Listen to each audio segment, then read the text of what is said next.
I am Mike Severns, and this is the Hungry Realtor Podcast.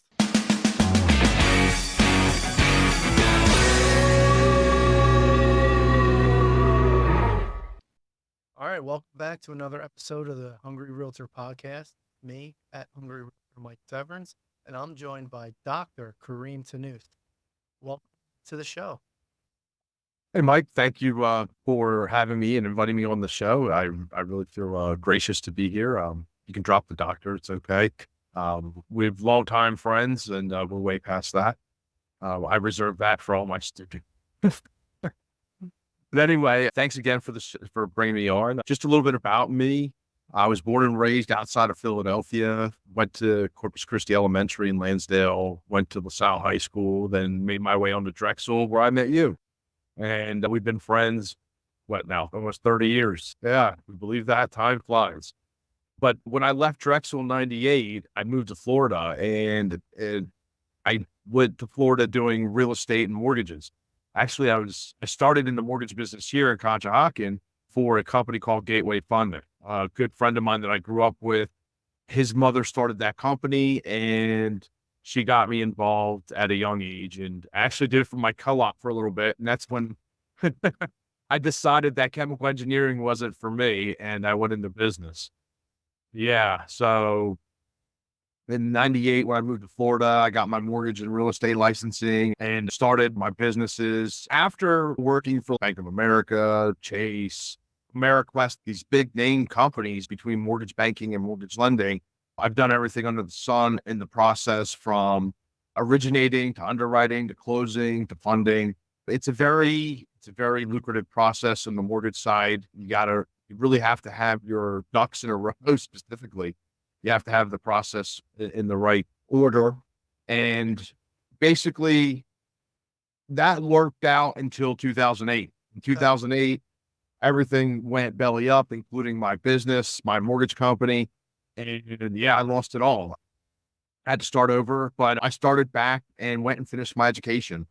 I got a bachelor's of business in general business, and then an MBA in finance and accounting. And then I completed a doctorate of business administration in international business in 2018. And then, not that I'm in for punishment when it comes to education, I completed another master's degree in applied economics and predictive analytics. That was my life from 2008 to 2022, was education and finishing those degrees. And you never know what is in store for you in the future. I took that as a sign and I ran with it, especially in 08 when I was unable to get any positions after the collapse. Going back into the corporate world, everybody wanted to see at least a bachelor's degree, and I barely had 40 credits to my name at an institution. I always was under the moniker that college will always be there. And it is. It's always there, no matter whether you stopped in the 90s or you stopped in the whatever. I went back to school and I was in class with Navy veterans down at Jacksonville that hadn't been in school in 30 years. Wow. Yeah. And they just wanted something to do. Obviously, they had the GI Bill. They were still granted being a veteran and all that, to go back and accomplish something like that in their life. And it's a great feeling, not only have learned with them, but to go on and have educated them. From 2014 to 2022, I was in education, higher education. And when I first started, I was started as an adjunct professor. And I started for a university called Webster University at that time. And we would teach majority of veterans, and a lot of them were active, retired. I had a spectrum. So it really was a good feeling to see people come back to school, that I wasn't the only one, that there's so many people that, at 17, 18, 19, 20 years old, some people aren't mature enough it's the maturity level's not there. And I was one of them, that's why we're good friends. And you get to a certain point in your life where you're like, I want more. I want something. Can I really have graduated? And that's what, in 08, when everything collapsed on me, losing properties and money and all of it, I'm like, if they're asking for a bachelor's, let me go get a BBA, I did that. And now everybody wants a master's at that time. And thankfully, it was a university where I was able to do it all at once. I continued. There's really no break. And when I graduated bachelor's. They're like, look at our master's program. And that was like another 12 months. I was done a master's. It's like, what's another year of this? And it just snowballed into a doctorate. And then it snowballed into this master's of applied economics. So it's crazy. My point is crazy where life takes you, going from this smarty pants kid in high school that could never do any wrong and was good at tissues to opening my whole life up at Drexel. And I had to be responsible for myself and failing and picking myself up and moving forward from the failure. And it's not just one failure, it's failure after failure, because you don't learn from things you do right. You learn from things you do wrong. You learn from your mistakes, in other words, and failure is a mistake. And I'm so grateful to have failed, to have lost my first business, to have dropped out of college, to have lost all that money, because I would not have been able to complete any of that education without that mindset of failure, that, hey, if I don't get this, I can lose it all like I did before. And that's what really motivated me to go back to school. But all during that time I was in school, I kept my real estate and mortgage licenses active. I did not let them expire or whatever, because I always felt that one day I would come back to that no matter what, because that's something I learned. Like, honestly, my first job was at GMAC auditing checks as a 16-year-old, 15-year-old, actually, before I could drive, in Horsham, Pennsylvania. Yeah. So, and thankfully I learned from that, and it propelled me when I knew that chemical engineering wasn't for me at Drexel, it propelled me to go back into the mortgage side and in 96 and 95 and really learn how to process, underwrite, and originate mortgages. And that carried me into the real estate realm. I'm sitting there as a processor, and you see these originators making $10,000, $15,000 in the 90s per deal. Now, okay, you got to split that with the company, but I'm thinking to myself, okay, what bachelor's degree can make $200,000, $300,000 a year?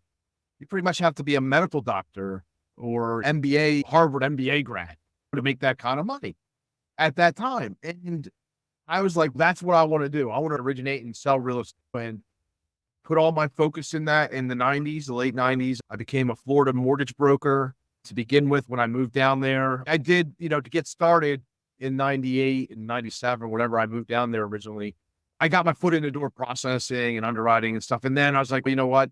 I want to go try origination. And that's when I went and took the mortgage broker test before NMLS was ever existed and stuff like that. It took me 2 shots to get it. And this is before we had computers that where you can take it at home or go into it.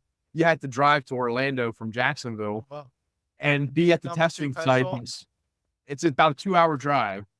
And you had to be at testing site a half hour before the test starts. I think we took the test at 8 o'clock or 9 o'clock in the morning. So that was, a rough day. But needless to say, after 2 attempts at the test, passed my mortgage broker's test, became a mortgage broker, set up shop, and started originating loans. And with origination comes processing. And at that time, you originate and process at the same time. If you know what you're doing, you can have it pretty much bundled, per se, to lack of a better word.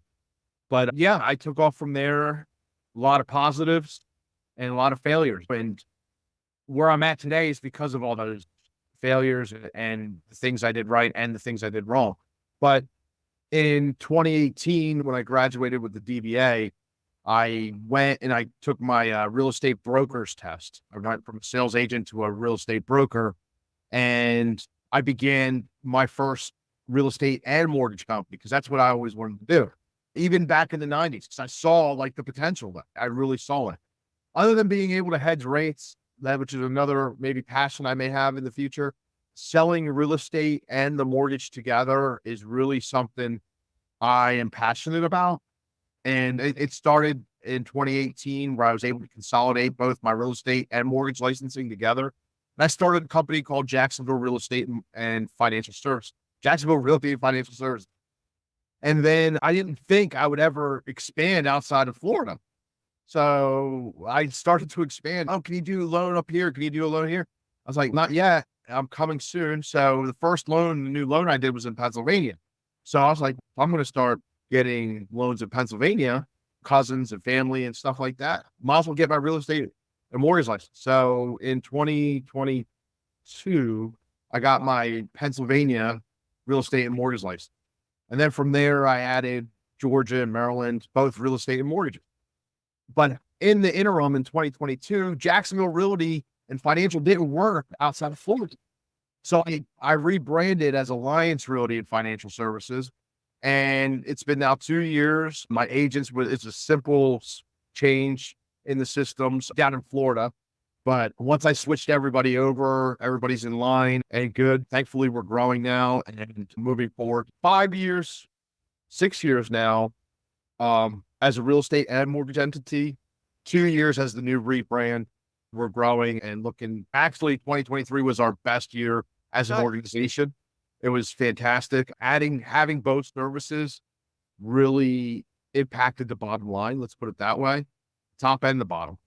I'm not sure if you saw this, but a recent study came out where they did a survey, and 49% of real that they had interviewed did 0 or 1 deal last. 70% did less than 5 deals last year. Wow. And I Wow. think the NAR average for all agents, they had 8 deals.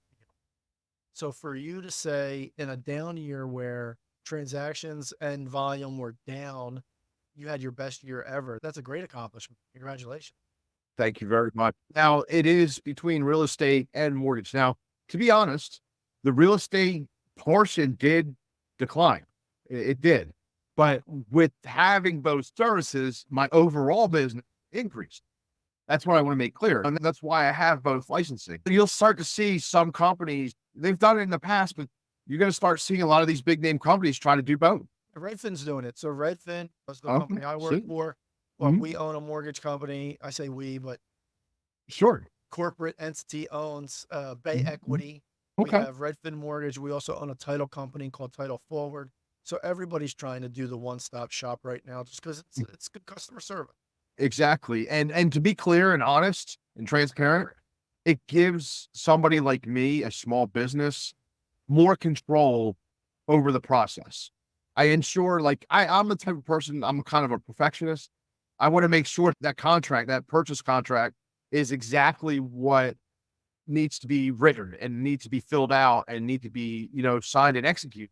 I'm dealing, just being a mortgage broker, the bad purchase contracts I get, it's like, I'll pull my hair out. It's just because I have a certain way A I laundry do. list of personal property attached to it. Repairs are in there. I get some stuff from buyers. When I'm the seller's agent, Mhm. the buyer's agent submit the Mhm. contracts, and Mhm. then the names, instead of Michael, it'll be Mike, or it won't Right. have the junior or third. And then now we're 5 days before closing, and they can't get the clear to close because the names don't match. Got to rush Right. through addendums and everything else, remove repairs, or it's a hassle. So I definitely understand what you mean by wanting Mhm. the control, and that's a good philosophy to have. Yeah, I think it's better for the agents, or excuse me, the clients, in the sense that y you can go to one person. You're not going to this realtor or this one broker. That's it. And the difference between me and my competition is it's all the real estate and mortgages in one house.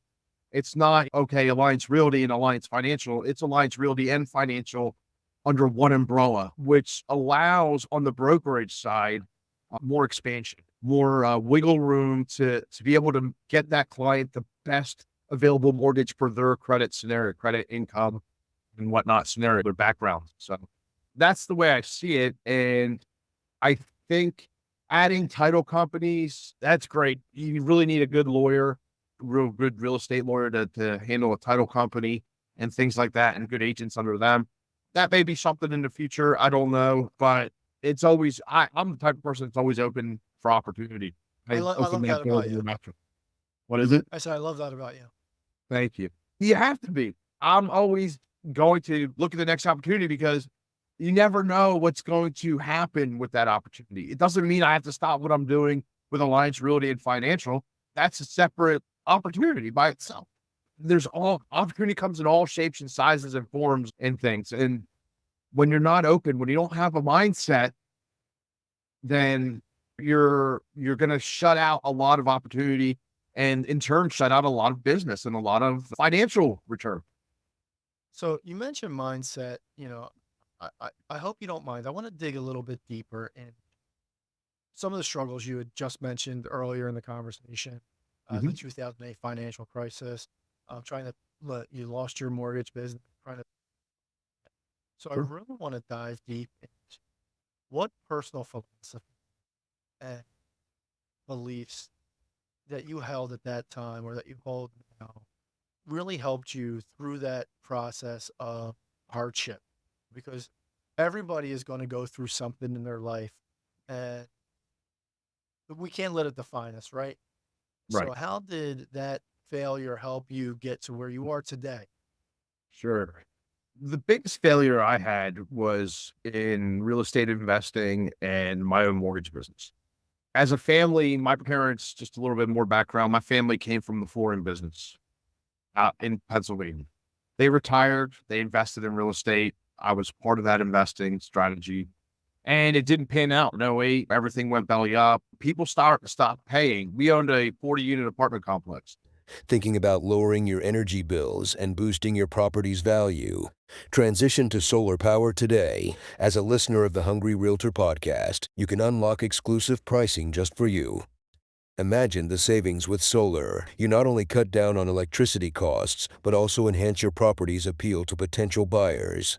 Solar panels are a sustainable, smart investment that pays off in more ways than one. Don't miss out on this limited time offer. Visit our website now to learn more and claim your special pricing. Go solar and see the radiant benefits shine on your investment. Act fast. Go to www.hungryrealtorpodcast.com/solar. People stopped paying us. We had no choice. We let it go. Houses, it just there's a domino effect to that. You wake up, mortgage, and you have all these banks, and next thing you know it, all the banks have shut down. You lose all your mortgage revenue. You can't work when the banks imploded. So it went hand in hand. It felt like I had all my eggs in one basket at that time, even though I only had a mortgage company and the real estate investment. When I lost all that, I tried to go back into the corporate world and it just wasn't happening because I didn't have an education. So I put a mindset in my head to get my education, to finish my degrees and all that stuff and after the collapse. And that's what I did. And unfortunately, I lost friends and I made new friends, but I separated myself. I missed Okay. birthdays. I missed anniversaries. I missed hanging out with people. I lost, like I said, I lost friends and family too. And people get jealous. And I'm the type of person that I don't compete with you, Mike. I compete with me. You know what I'm saying? I don't need to compete with you or anybody else. I need to compete with me to do better tomorrow. What did I do bad today? How can I do better tomorrow? And that's the mindset I really have when I tackle anything that's in front of me. When I look at opportunity, what is this opportunity going to do for me that's going to make it better for me? It's like chess. You don't like just because I can capture your pawn or your other piece doesn't mean I have to. It's a strategy. Okay. And sometimes not capturing allows you to win in chess. So you have to adapt that kind of philosophy to your mindset in that, yeah, they say no tunnel vision, but that's when you're playing football and you're blocking for Jalen Hurts. No tunnel vision. You want to be like Kelsey and have a peripheral paranormal view. But in when you're trying to improve yourself, you have to have a little bit of tunnel vision because you have to focus. And that's what I mean by tunnel vision is the focus, is the commitment mentally and physically. You can't just say, oh, I'm going to do it. And then 3 months later, still in the same spot. You're spinning wheels. Like yesterday, I had a conversation with a very good friend of mine in Florida, and he's coming at a crossroads in life, and he's got a child and a wife, and the kid's what 3, 4 years old now, and he doesn't know what to do. He may lose his income. Oh no. Yeah, and he was asking me if I was actually hiring. I said, me, you have to have a license to work with me. If you're more than welcome, I'd be happy to bring you on if you want to get your license. But he's not that type of person. He's not a salesperson. To be honest, he's a good butcher. Yeah, he can fillet some meat, and I told him, I said, that's what you know. Yeah. No matter what, you want to do something for you, Rock, you have to go and take that risk. And that's what it comes down to. That mindset that you have has to allow you to accept risk. Now, how much risk you'll take is a different story and a different conversation. But you have to be able to at least take on the risk. If you don't want to take risks, then you better find a 9 to 5, or you better find that corporate W-2 job, because our business, self-employed, is all risk. It's all on you to perform. Nobody else is going to put those deals on your desk but you. Now, granted, I'm a broker, you're a broker, and we have agents that work for us. We're lucky. But we worked our tails off to get to that point. It's not, oh, I just woke up one day and I want to be a broker. I was a real estate agent paying a ridiculous split to my old broker for 15 years before I consolidated into this in 2018. You go through the trials and tribulations to get to where you want to be, and you work very hard for it. And it doesn't matter if you get a degree or if you get a real estate or a mortgage certificate. It's the same concept, and the mindset. Like, for example, you have clients, they want to know that, hey, Mike, I'm going to hire you to be my real estate broker. What is it in you that allows me to be confident in that you have that ability to take the listing and get it sold? It's like going to school.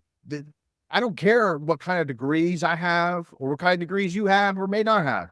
It's the point for the people that go to school that you went to school and you were able to start something and you were able to finish what we gave you. And that's what clients and employers want to see from somebody. That's the purpose of a degree. I could care less that you're a straight A student. Did you get it done? And did you get it done to the best of your ability? And that's the gist of what you need to do in that mindset, or what type of mindset you need to have. So I picked out one was tunnel. So you need focus, right? Mhm. I get. Then it sounds like you need almost an unhealthy belief in yourself, right? I'm betting on myself, like Yeah. that up, right? And then you need to be able to make people feel good about you, right? They're gonna, whether it's talking about your degrees or your experience or just how I found in my business at least, and I think in business in general, that people buy with you because you make them feel good. They have confidence. It's really the art of seduction. Those are three key ingredients right there that answer my question of what are the personal philosophy. I like that. Yep. You got to listen. Again, you can go and say, who's Kareem Tannous online? Point all the goods and bads about him, right? But if I'm not able to say, hey, Mike, I really enjoy working. I really enjoyed learning about you, and whether you use me or not for real, no big deal. It's the relationship that we create. That's the most important thing. And personal, professional, that is what's going to lead you to being a very seductive person in attracting clients, wanting them to come to you, wanting them to be with you and using you for your services. Just being able to schmooze, there's nothing wrong with that either. People they take it negatively, and it's the people that take it negatively that look at it at a negative light that aren't as successful. And there are degrees of it, right? It's a spectrum.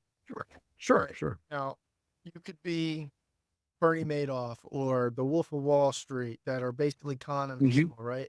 Con came from the word confidence man. They got away with everything because they made everybody feel confident in what they were doing and was going to get the return he was talking about. But same power and not be a piece of crap person about it and rip people off or break the law. Absolutely. If you can exude that confidence and give people confidence in you and your abilities, you're going to go much further. The problems come up, they're looking around for somebody else to come up with a solution. I'll tell you what, even if it's right, wrong, or indifferent, if nobody else is speaking up, I'm going to be the first one to make a suggestion. There you go. Listen, I'm not right all the time. I try, and it's funny. I tell my wife, I don't want to be right all the time. I just it's when I say it, but truth. But I think that you hit the nail right on the head. And moving on from that, I want to talk about like you were a professor, you work a lot with students. For my younger listeners, how they go getting in field of finance or real estate, is it worth going to college, like you said, if you want to do real estate or mortgages? Because you can just get it. You only need a high school diploma to actually test in most states. I think every state. But what have you found with all your advances that lend credibility? Sure. Great question. I get this asked all the time. I'm glad you asked it. The key to the younger generation. Yes, you only need a high school diploma to get into real estate and mortgaging. Absolutely. There's no question about that. But you have to have the drive and motivation. Doesn't matter whether you want to get a real estate license or a real estate degree. You have to have the drive and motivation to go to the real estate school, take the classes whatever it is, and finish and take the class test, then the state test.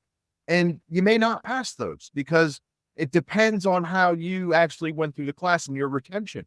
So don't be scared. Go for it. Just do it. Don't make excuses of why you didn't do it, or, because the more you make an excuse of why you didn't do it, the less likely you're going to be able to do it. So to the young people that want to get into real estate and mortgages, go take the classes, take them. You don't have to go to school. I did not go to school. I dropped out of Drexel University. Okay.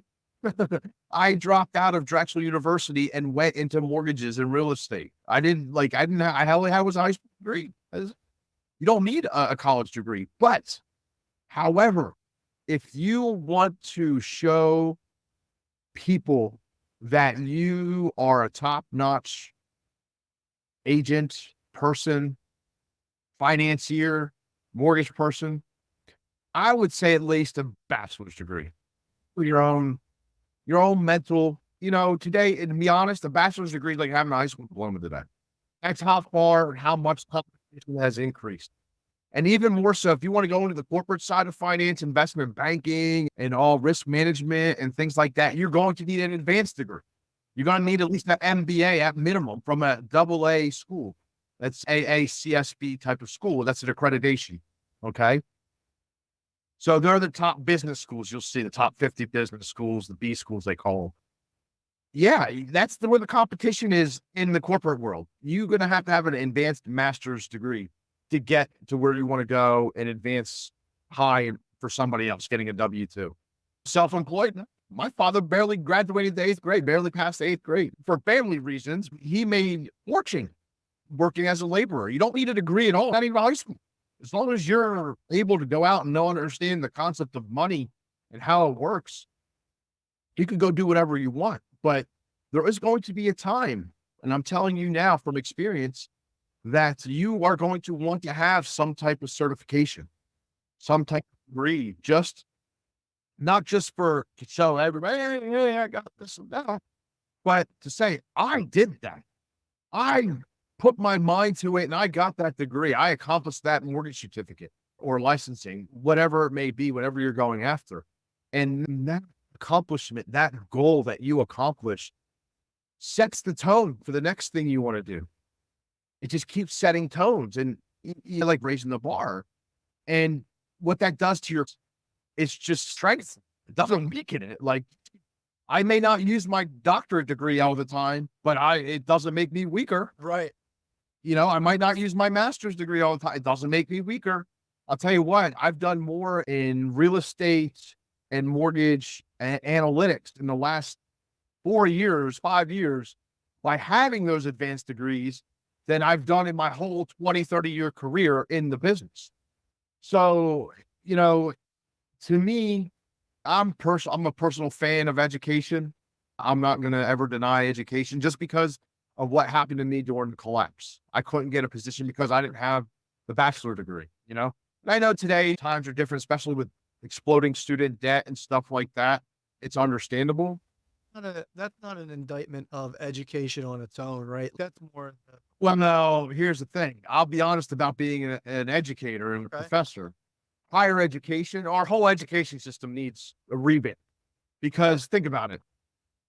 It's costing you more money to get the same degree somebody went 10, 15, 20 years ago. You're getting that same degree, but it costs more money. So what does that tell you about it? It's like our dollar. Wouldn't it be economics though, supply and demand? Aren't there just more kids?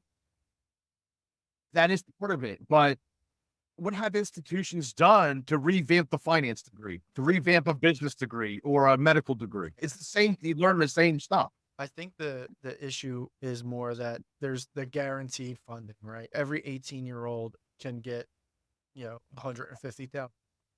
If you're running a college, why isn't it smart to make tuition $150,000? They're getting the money anyway, right? So it's coming from security. I get it. I get it. I understand where you're coming from, but Oh, listen, the vol- I'm not saying that it's right or no, I'm it's not right. it's my I'm telling you, it's not observation. right. Yeah, and I agree it's not right. This is just my observation, and I agree with you that the system needs to get read. Yeah. Okay. The same. You can open up my statistics textbook from college, high school. It's going to be the same thing I did 2 months ago or 6 months ago it's the same thing. It hasn't changed. And listen, statistics and the way we calculate math does not change. Right. It's the same, but the core principles around it need to develop into the 21st century. We're giving people 21st century degrees with 20th century style. You know what I'm saying? Does that make sense? No, it does. Yeah. You got to update it to make it worth the 150. I agree. So people like, okay, I can see the value in this. So That's where supply and demand come in. so speaking of updating, have you been on Drexel's campus recently? Actually, I drove through Drexel's campus probably about 6 months ago, and I It was looks just completely different. amazed. Yeah, like you can't drive down Ray Street anymore. Like where Myers Hall is in Calhoun, that's all closed Yep, they off. got courtyard New- now. Yeah, there's a tennis court behind the house. Oh my God, really? I didn't see. They closed it all off. You can't even, I don't think you go up the alley anymore. That's not. Yeah. Drexel's really changed in the last few. I didn't cover this in the very beginning. Kareem and I have known each other since late 1997, early 1998, when the Phi Kappa Sigma fraternity brothers were recruiting pledges. I'm a beta too. Yep, at Drexel University, and I was there my freshman year, and somebody brought me over to the house, and we went out to Hooters on what they call a rush event. It was the first time I hung out with them, and it was a great night. But we were at Drexel University, so we're we're reminiscing a little bit about the old days too. And I have to say, it's completely different there at Drexel. And so at least some of the money it is going to updating the facilities a little bit, because I'll tell you what, the dorms back then were, again, I was 18, I didn't know any better. But looking back, it's a little atrocious what we had to live in. No wonder I ended up at the fraternity house instead of in the dorms. Right. Agreed. But I'm glad for the experience. So, like you said, every Yeah. experience helps. It's a stepping stone. So I wanted to talk a little bit more about how your experience it. As we talked a lot about your degree, your academia, but Sure. I know you sport Mm. high school. How that helped you develop into what you are today, and in the world? How did that translate? Sure. Sports in general is a great way for any young person to understand the idea of teamwork. Okay, Plain and makes sense. simple. It's, with the exception of a few sports, it's a team effort. When I played ball at LaSalle, it wasn't just me on that line. It was me, four other men, and seven other teammates on the offense. So it wasn't, I was out there performing. Yeah, I had my individual assignment, but that individual assignment had to parallel the other linemen. I played offensive line. And if we weren't in sync, you see the collapse that happened with the Philadelphia Eagles. That's what would happen if we weren't in sync. I mean, I made a comment on X the other day when the Eagles were going through this collapse. I said, my high school coach's playbook and play calling was much more advanced than what product the Eagles have put on the field. Yeah, and I agree 100%, because it looked like they were running the same five plays. Yeah. When Christian McCaffrey is live on the Peyton and Eli Monday Night Football show, and he's not even on defense, so he's not studying our offensive film. At all. Yeah. He plays running back for the 49ers, in case you're out there living under a rock and you don't know who Christian McCaffrey. He called the exact play, like down to except Yeah. he said it was going to go left, and then Jalen started left and went right. So he didn't call the decision that Jalen made. But he called the initial play. Quarterback Like draw. Romo. He said, Yeah. "Oh, the tight end's lined up there. He's going to come across Jalen's face, and then he's going to run right behind him to the left. Quarterback draw." And that's almost exactly what happened, except Jalen went to the right after there was no hole. It's crazy though. But back to the point that being in sports as a youth and a young adult, it really impacted my mindset. And that hey, listen, I'm going to go through life. I'm not going to go through life by myself. I'm going to have a team. I'm going to have people around me that I can rely on, that I can count on. Now, in my life, did I become that rock for people? Yeah, I did. And it was tough asking for another rock to lean on. Once you get to a certain point, it becomes very difficult to say, hey, Mike, I need some help. Can you help me out? That's tough for people to say, especially for being the rock that everybody leaned on over my adult life. And getting those sports, playing basketball, football, soccer, and baseball, it really gave me a huge perception of the way life was. And it taught me that I'm going to need to lean on people to get to where I want to be. Like, there's no way I can have what I have with this business without my loan officer, without my agents, without the people that have come and gone in and out of my business. Everything you do, every action you have teaches you something that you can apply to your life. And that's what sports as a youngster did for me. And until this day, I haven't played as much, but I'd still play some pickup basketball here and there. It's not many good. With a name like Kareem, you gotta be an awesome. But I ain't got that speed. Really got the free throw, but good at defense. So I can grab rebound. But it's just, those are the mindsets that help you get your mindset ingrained, to lay the foundation, I should say, for a mindset that you need to succeed in this world. Every person out there, look at Donald Trump, whether you like him or don't like him, it's a different story. Okay, he was privileged, got a loan from his father for $1 million. He didn't do it himself. Okay, look at Elon Musk, another privileged person. He didn't do it himself to build whatever he built. Mark Cuban, Matt Ishbia, all these people that I don't know if you know who Matt Ishbia is. Matt Ishbia he just bought the Phoenix Suns. Okay. And he's actually the president and CEO of United Wholesale Mortgage on the mortgage end. I listen to his podcast. I listen to what people like him have to say. And everything about these people, they work in a team, one fashion or another. And another thing as youth should do is read. Don't just listen to it or use your mobile phone. Read. Get the book and read it.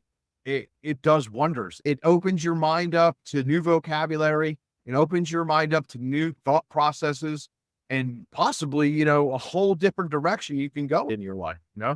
That's one of the biggest things this young generation is missing, is reading. That's coming from an educator, being an educator. Hey, real estate investors and business owners, are you looking for exclusive, unsecured funding to grow your business? Look no further than MB Capital Solutions.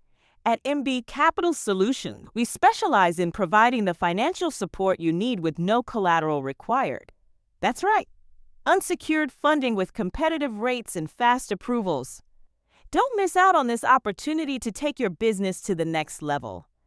MB Capital Solutions, in partnership with the Hungry Realtor podcast, is empowering your business to thrive.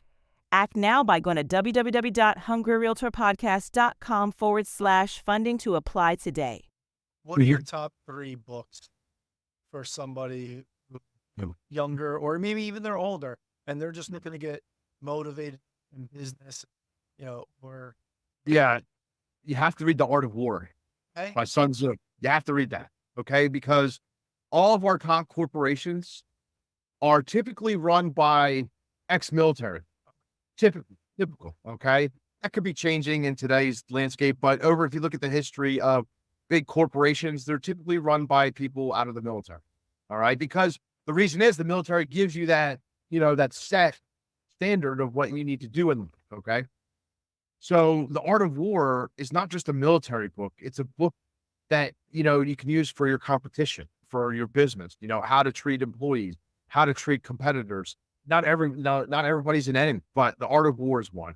How to persuade people, I think it's called. Oh, how to persuade people and influence friends. Yeah, How to yeah, gain friends and people. Or yeah. uh, I haven't read it in a while. I need to brush up on it. what's his name?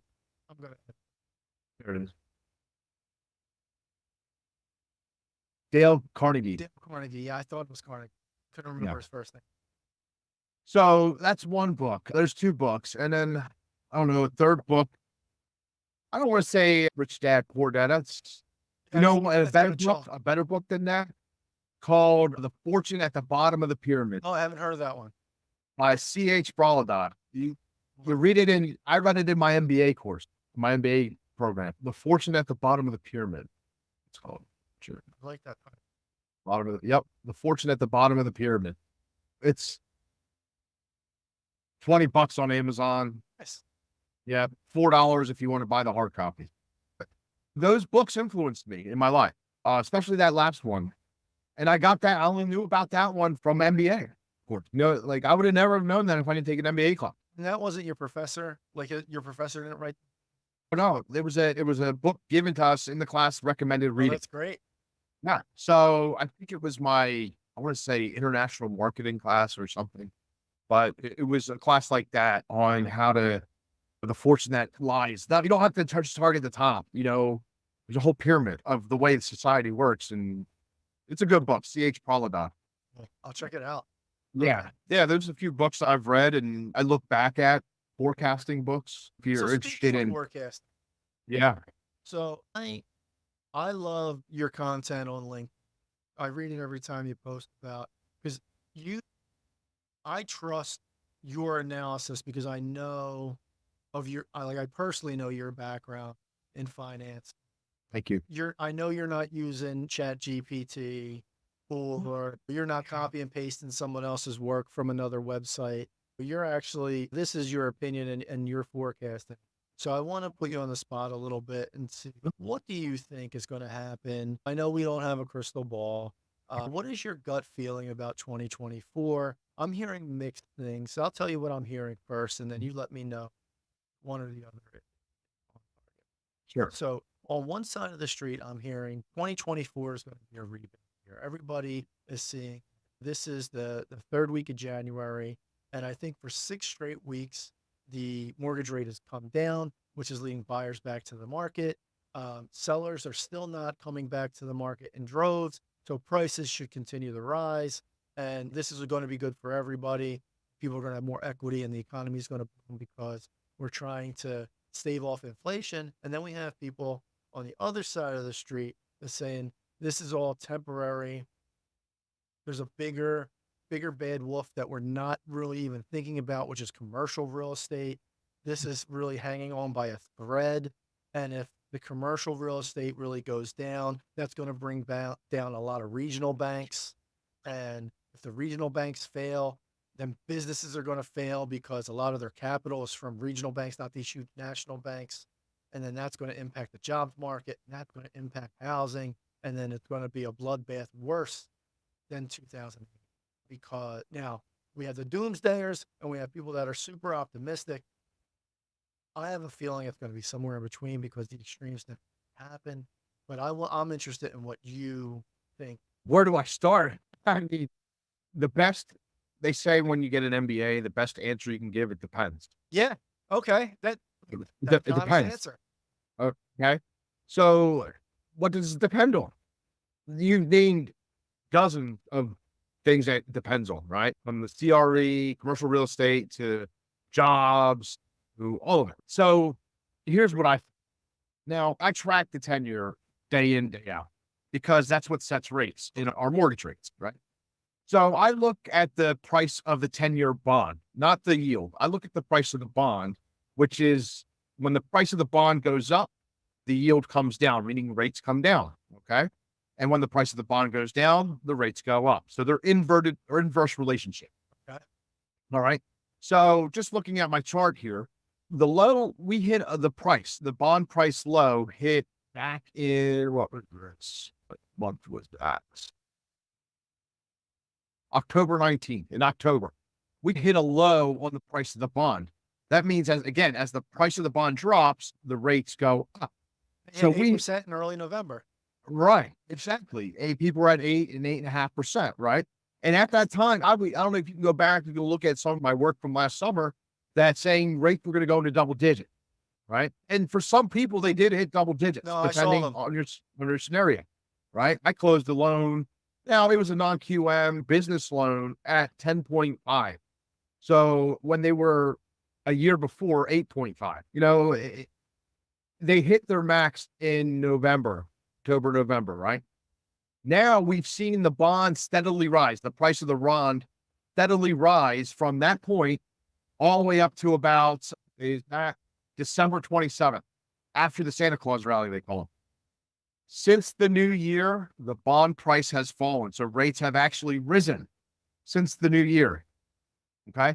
Now, is the way the price is because it's trading, it could be trading it lower for it to go back higher, or it could be trading lower because, hey, we're not out of the woods yet. But it really depends on the geopolitics, on how our own economy does and how China does. Typically, when China does well, we do well because our manufacturing is tied to them. So, but what I see, in my opinion, like our dollar's worth less than what it was last year and the year before, right? If you take a picture of the national debt and the value of the dollar, they're opposite. You could see one going down, the other going up in direct units. It's funny you say that. I tell people that their house value doesn't change. It's just the value of the dollar. How many dollars does it take to get you out of the house? And because the dollar isn't worth as much as it was in like the 50s when houses were 3 to 10 grand. Exactly. Now they're $1 million. They're 100 times. But our dollar is 100 times less. Since the inception of the Fed, the value of our currency has dropped 98% since the inception of the Fed. And that's 111 years ago. Okay. 1940. You're talking the Fed, the gold. Yeah. 1913, the Fed was created. Actually, 110 years ago in December. And it was done right at Christmas break when everybody was on holiday. There's nobody in the office, but that's another story. Not to dive into conspiracy theories, but yeah. What is your stance on the Titanic conspiracy? That the Fed, the people who wanted the Fed, the JP Morgans of the world and Rothschild and whatnot, sponsored the Titanic to go out, and they had all their competitors for the Fed on the ship. None of them were on there, even though they were talking big about it. And out, just a crazy day at sea. It crashed in the iceberg. Now in December, the Fed gets passed and no opposition. Yeah. But here's a funny story about the Titanic. Apparently, it was a duplicate. Yep, I've heard that as well. That the Titanic that sailed was one that was being decommissioned for insurance reasons or something. Apparently, at that time, they were savvy then. They're savvy today. It was named a different ship, but they were the same design. And then they built the brand new. They named that one the Titanic. And part of the conspiracy is that they just painted. Yeah, they painted. They painted the old ship. They sent it out. Another layer got added this year with the submersible disaster. Oh, Lord have mercy. They were going down to. Yeah, I know, it's a shame. But then again, if you get in that thing and the guy's got like a PlayStation controller, like I don't think I'm doing it. But anyway, it's your money. Like you want to do it. You want to die with it, go for it. But it was so freaky because you could see like the paint would peel and the old name will be there, and that's why people were saying, "Oh, they didn't implode; that somebody shot them down or somebody destroyed them while they were going their way." Like, you're crazy. Yeah, that's a little far-fetched. That thing was only supposed to go like 100 feet down. They took it like 1,000 feet down. Of course, people don't realize how pressurized the ocean is. They don't get it. Like, the further you go down, the more. That's why people die when they come back up and dive, because they don't be pressed correct or whatever. But back to the finance, I really think the only way out for our economy, now this will break it, okay, is to raise rates so much that your foreign investor has no choice but to invest in the dollar. Because those interest rates we have are tied to the exchange rate, right? And if it's worth it for the investor. Let's say, okay, as a foreign currency investor, I can get 10% on the euro. Put my money in the euro. Does that make sense?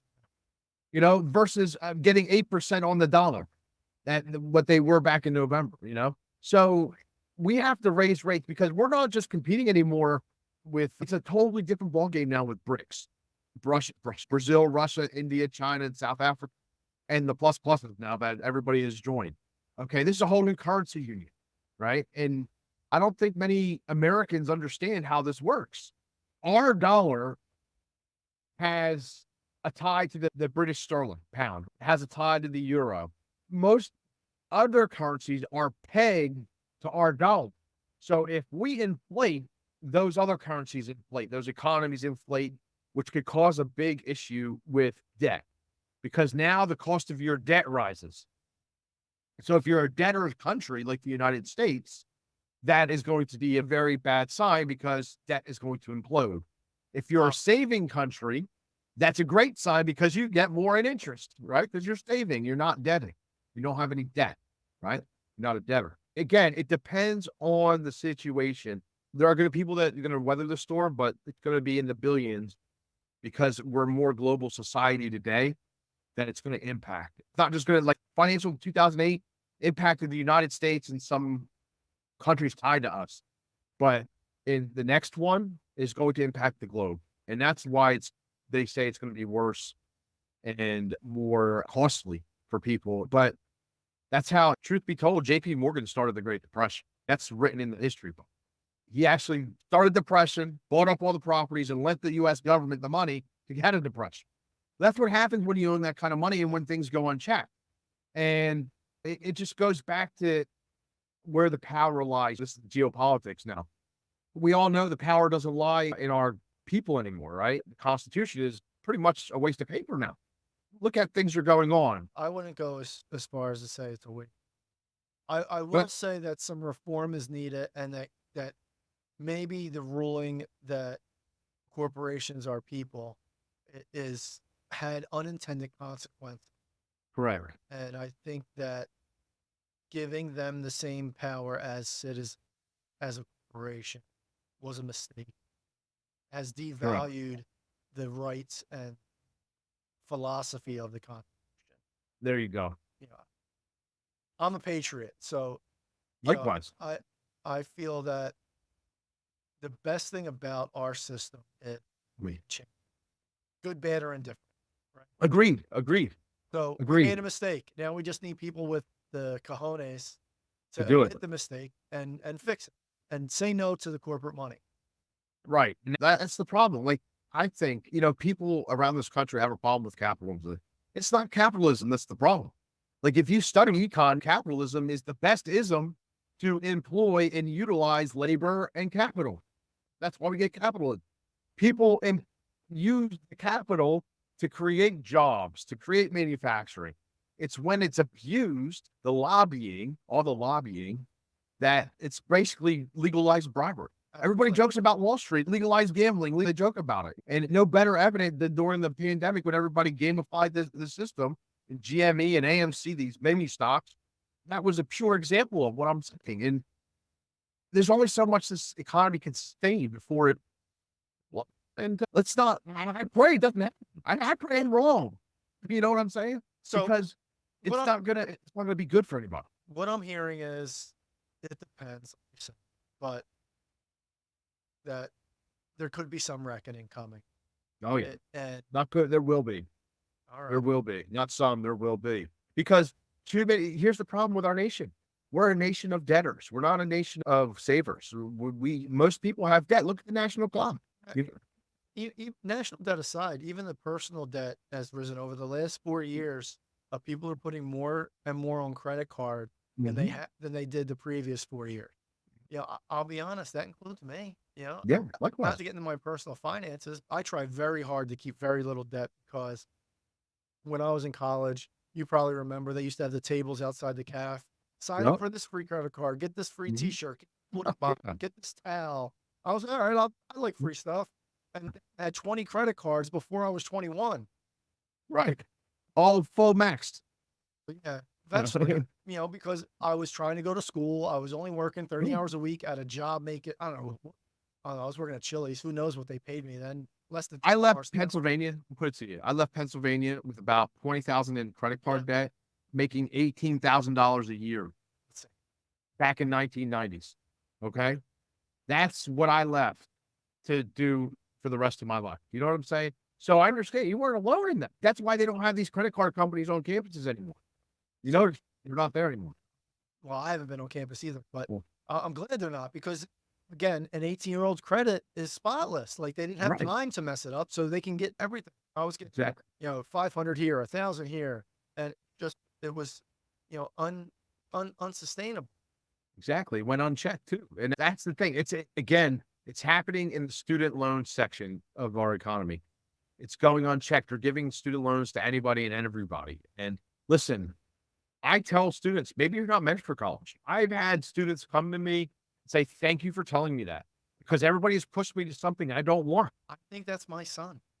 Don't push him. Let him do his life. Say, hey, okay, you have options. You have education, you have labor. Pick one. He has to, yeah. And let him Put him something to he likes. school, and I think that we're gonna find something like go to a formal 4-year college. I think we're gonna find Go to a community college and get all your BS courses out of the way, your humanities. If he wants something, do it that way. I'll be honest with you. I'm not a fan of a certificate unless it's a mortgage license or a real estate license or insurance license. Unless it's a licensing certificate, okay. you're just wasting time. Might as well go to a junior school, community college, and get those core courses out of the way. They'll be less expensive. He'll be close to the house.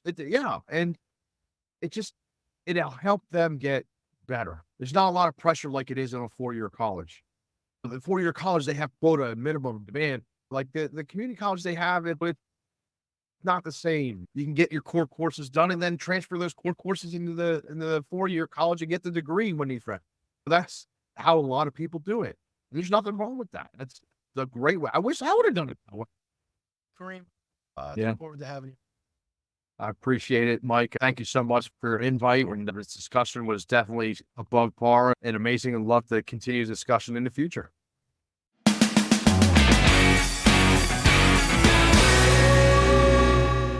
And that wraps up another episode of the Hungry Realtor Podcast.